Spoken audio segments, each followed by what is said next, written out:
असत्य पर सत्य की जीत पर आधारित विजयदशमी का पर्व आज पूरे देश में धूमधाम से मनाया जा रहा है। और अगर बात करें राजधानी लखनऊ की, तो रामलीला मैदान में आज रावण दहन का कार्यक्रम होगा और हमारे साथ रामलीला समिति के सचिव और संयोजक आदित्य जी हैं।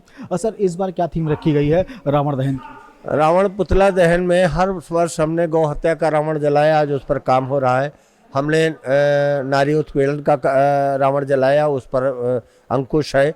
हमने घोटालों का रावण जलाया, आज कई वर्षों से कोई घोटाला नज़र नहीं आ रहा है। इसी तरह हम समाज की एक तैरती हुई बुराई का अंत करते हैं आज के दिन।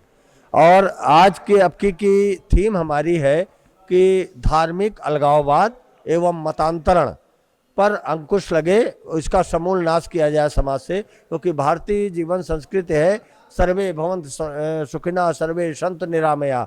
हमने सबको आत्मसात किया है, तो हमारी भावनाओं का आदर करते हुए जो भारत की प्राचीन मूल संस्कृति है उसको नष्ट करने का काम कोई न करे। कोई भी समुदाय हो, इतनी कट्टरता भी आवश्यक नहीं है। आप अपनी उपासना पद्धतियां अलग अलग हो सकती हैं, आप उनको करें, लेकिन समाज में आप किसी पर अंकुश लगा करके ये नहीं होगा वो नहीं, इस तरह की चीज़ें, धार्मिक अलगाववाद नहीं होना चाहिए। आज भारत के 3 कोनों में दिखाई देता है।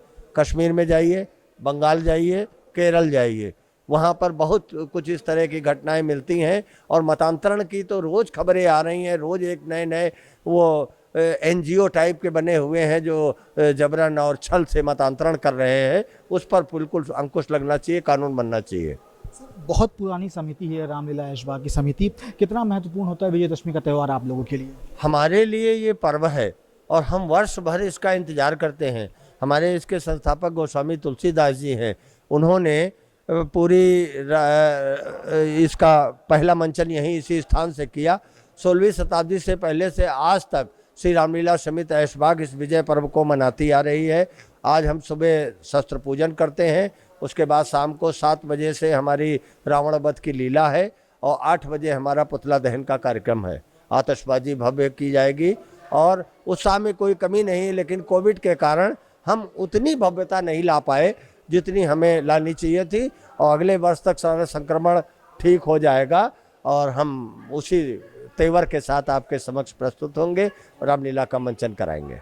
आखिरी सवाल सर और पूछना चाहूँगा, तीसरी लहर की आशंका जताई जा रही है, ऐसे में कोविड प्रोटोकॉल का किस तरीके से पालन किया जाएगा इस रावण दहन कार्यक्रम में?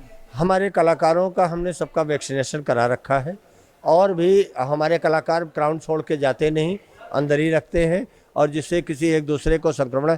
पब्लिक में भी यही हमने दूर कुर्सियाँ डलवाई हैं, मंच पर भी इन चीज़ों का ध्यान रखा है, सैनिटाइजर का विशेष ध्यान रखा है, साफ़ सफाई का विशेष ध्यान रखा है, जिसके कारण मुझे संभावना नहीं। फिर टीकाकरण इतना ज़बरदस्त हो रहा है कि जिनके टीका लग गया है वो दूसरों को एक कवच के रूप में काम कर रहा है।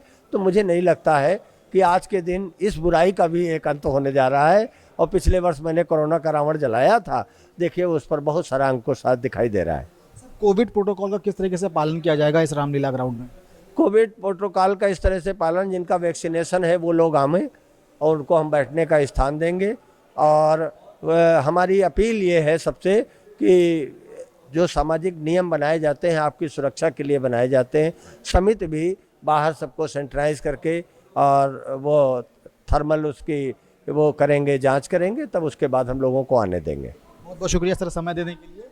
बहुत ये थे आदित्य जी, जिनका साफ तौर पर कहना है कि इस बार का जो रावण है वो बुराई पर बनाया गया है और उसी के तहत इसका दहन किया जाएगा। हम तस्वीरें आपको दिखाएंगे कि किस तरीके से यहाँ पे लगभग 4 महीने पहले से इस रावण के बनाने की तैयारी की जा रही थी और ये वो तस्वीरें हैं जब ये रावण बनके पूर्ण रूप से तैयार हो चुका है और अब रात को 8 बजे इसका दहन होगा। साफ तौर पर ये वो रावण है जो जिसके दहन के बाद होता है कि बुराई पर अच्छाई की जीत। और आज ही के दिन विजयदशमी का जो पर्व है उसकी ये मान्यता है कि इस दिन प्रभु प्रभु राम ने जो है वो रावण का वध किया था और उसके बाद जो बुराई थी उस पर जीत आई थी। तो कुल मिलाकर धूमधाम से ये पर्व पूरे देश में मनाया जाता है। उसकी तैयारियों में लगभग महीने भर पहले से लोग जुट जाते हैं और ऐशबाग रामलीला ग्राउंड जिस तरीके से अपना काम करती है उसको देखते हुए तमाम तरीके की जो चीज़ें हैं वो दिखाई जाती हैं। और हम बात भी करेंगे और लोगों से जिस तरीके से रावण आप लोगों ने बनाया है, कितना समय लगा इसको बनाने में और किस तरीके से आप लोग इस पे काम कर। इसको बनाने में अमूमन कम से कम 1 माह का समय लग गया है। हाँ, धीरे धीरे, और दिक्कतें बहुत रहीं सामान मिलने में, मटेरियल मिलने में, क्योंकि कोविड के उस कारण जो है जो सामान हमको चाहिए था वो हमको जल्दी से नहीं मिल पाया। इसलिए जो है तो कुछ तो कमी रहेगी, लेकिन अपनी तरफ से पूरी कोशिश हुई है कि पिछले बार से कुछ बेहतर हो, क्योंकि पिछले बार तो पूरा लॉकडाउन था 3 महीने का।